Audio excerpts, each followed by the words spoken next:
나의 노래, 나의 시편. 오늘도 시편을 통해서 하나님을 찬양하는 삶을 살아가시기를 바랍니다. 7월 25일 토요일, 침묵과 호소라는 곡명으로 함께 노래하겠습니다. 오늘 우리가 함께 높이는 찬양은 시편 39편 1절에서 7절입니다. 내가 말하기를 나의 행위를 조심하여 내 혀로 범죄하지 아니하리니 악인이 내 앞에 있을 때에 내가 내 입에 재갈을 먹이리라 하였도다. 내가 잠잠하여 선한 말도 하지 아니하니 나의 근심이 더 심하도다. 내 마음이 내 속에서 뜨거워서 작은 소리로 읊조릴 때에 불이 붙으니 나의 혀로 말하기를 여호와여 나의 종말과 연한이 언제까지인지 알게 하사 내가 나의 연약함을 알게 하소서. 주께서 나의 날을 한 뼘 길이만큼 되게 하심에 나의 일생이 주 앞에는 없는 것 같사오니 사람은 그가 든든히 서 있을 때에도 진실로 모두가 허사뿐이이다. 진실로 각 사람은 그림자같이 다니고 헛된 일로 소란하며 재물을 쌓으나 누가 거둘지는 알지 못하나이다. 주여, 이제 내가 무엇을 바라리요? 나의 소망은 주께 있나이다. 교회 사무실에서 다른 교역자분들과 함께 지낼 때면 유독 말을 재미있게 잘하는 목회자들을 보면 부럽기도 하고 때로는 그렇게 말을 잘하지 못하는 제 자신이 속상하기도 합니다. TV를 봐도 예능 프로그램에서 찰나의 상황을 놓치지 않고 위트 있게 말을 잘하는 연예인들을 보면 나도 저렇게 한번 따라해 봐야지 시도해 보지만 잘 된 적은 거의 없었습니다. 그런 거 보면 말을 잘하는 것은 타고난 재능인 것 같습니다. 아마도 다윗은 어릴 때부터 말을 잘했을 것 같습니다. 당시 최고의 싱어송라이터였던 다윗은 하나님을 향한 사랑과 영감을 수금과 비파에 얹어 능수능란하게 작사 작곡을 하여 광야에서 라이브로 찬양을 드렸습니다. 또한 블레셋 전투에서는 골리앗 앞에서 모두가 두려워 침묵을 강요당할 때 마치 정치가처럼 너는 칼과 창과 단창으로 내게 나오거니와 나는 만군의 여호와의 이름 곧 너가 모욕하는 이스라엘 군대의 하나님의 이름으로 나아가노라.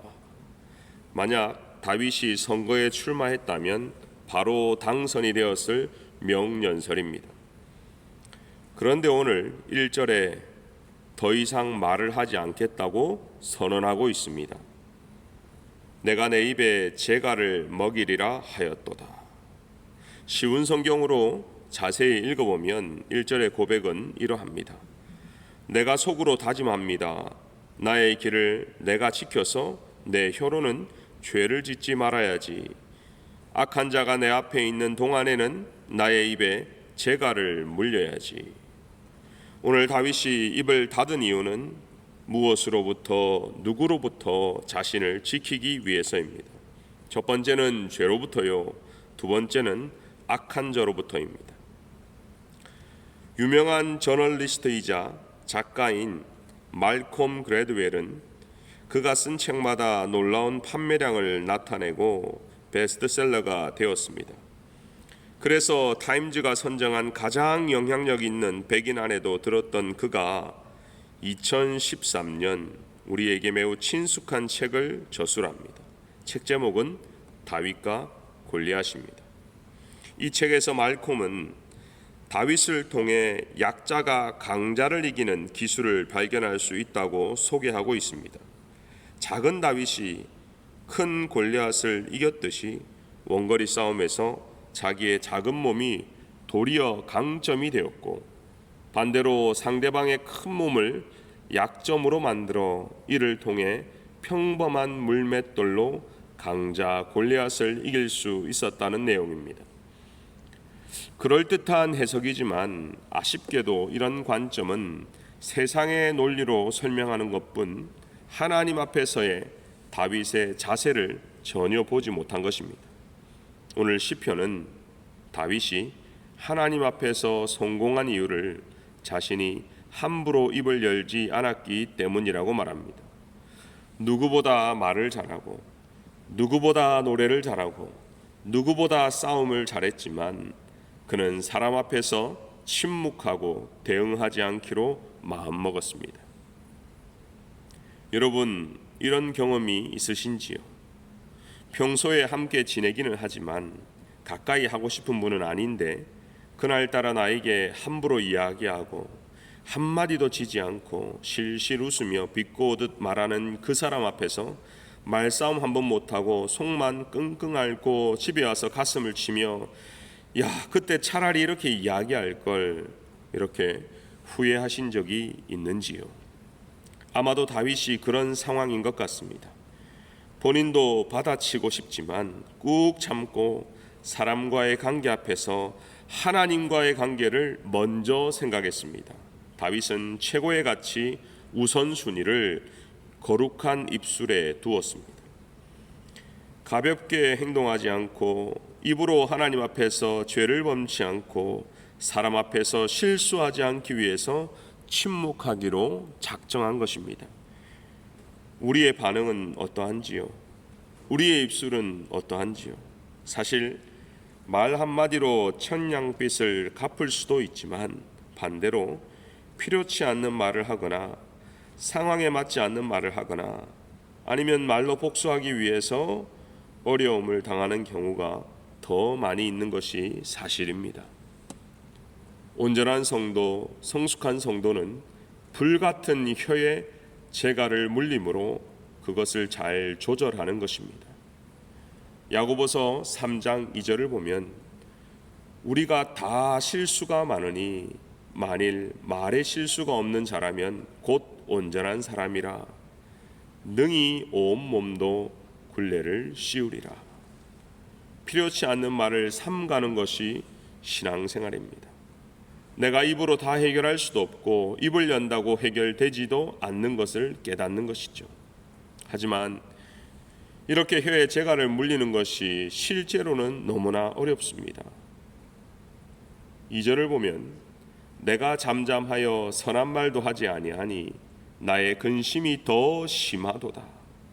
입을 다물고 벙어리가 되어 가만히 있으려니 마음만 더욱 쓰라린다는 것이죠. 중요한 것은 다윗은 사람과 악인 앞에서 입을 닫았을 뿐이지 하나님 앞에서는 자신을 호소하는 입은 누구보다 크게 열었다는 것입니다. 입을 열어 하나님께 기도함으로 본인의 상황을 토로했습니다. 여러분, 이것이 기도입니다. 여러분, 이것이 찬양입니다. 다윗은 누구보다 하나님 앞에서 작은 것 하나라도 시시콜콜 다 이야기하는 막내딸, 막내 아들 같은 자녀였습니다. 주여, 이제 내가 무엇을 바라리요? 나의 소망은 주께 있나이다. 개인뿐만 아니라 공동체도 마찬가지입니다. 모두가 함께 입을 열어 하나님께 기도함으로 하나님이 모두에게 같은 마음을 주시고 하나님의 마음으로 감동시켜 주시는 것입니다. 사실 시편 39편은 인도자를 따라 여두둔 형식으로 부르는 노래라는 표제가 붙어 있습니다. 찬양, 축하라는 의미인 여두둔은 다윗 시대의 3명의 성가대 지휘자들 중에 한 사람으로 재금과 비파와 수금으로 성전에서 노래하며 하나님을 섬기라고 임명된 사람이었습니다.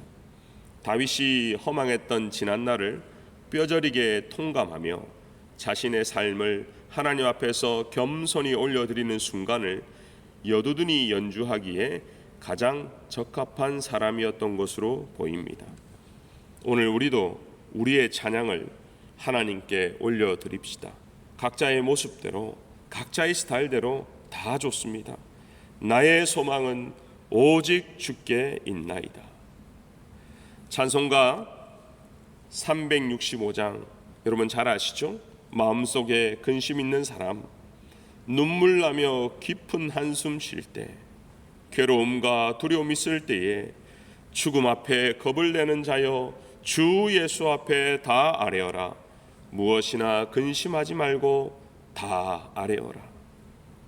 오늘 하루를 되돌아보고 또 하루를 시작하면서 하나님, 근심 있는 것, 한숨, 괴로움, 모든 것을 하나님 앞에 아뢰는 시간이 되었으면 좋겠습니다. 기도하겠습니다. 우리에게 입술을 주시니 감사합니다. 이 입술로 하나님을 찬양하고 하나님께 감사하게 하옵소서. 많은 사람에게 선한 입술이 되게 하시고 위로하는 입술이 되게 하여 주옵소서. 혹 우리가 하나님 앞에 입으로 범죄했다면 용서하여 주시고 경건하고 거룩한 입술이 되기를 소원합니다.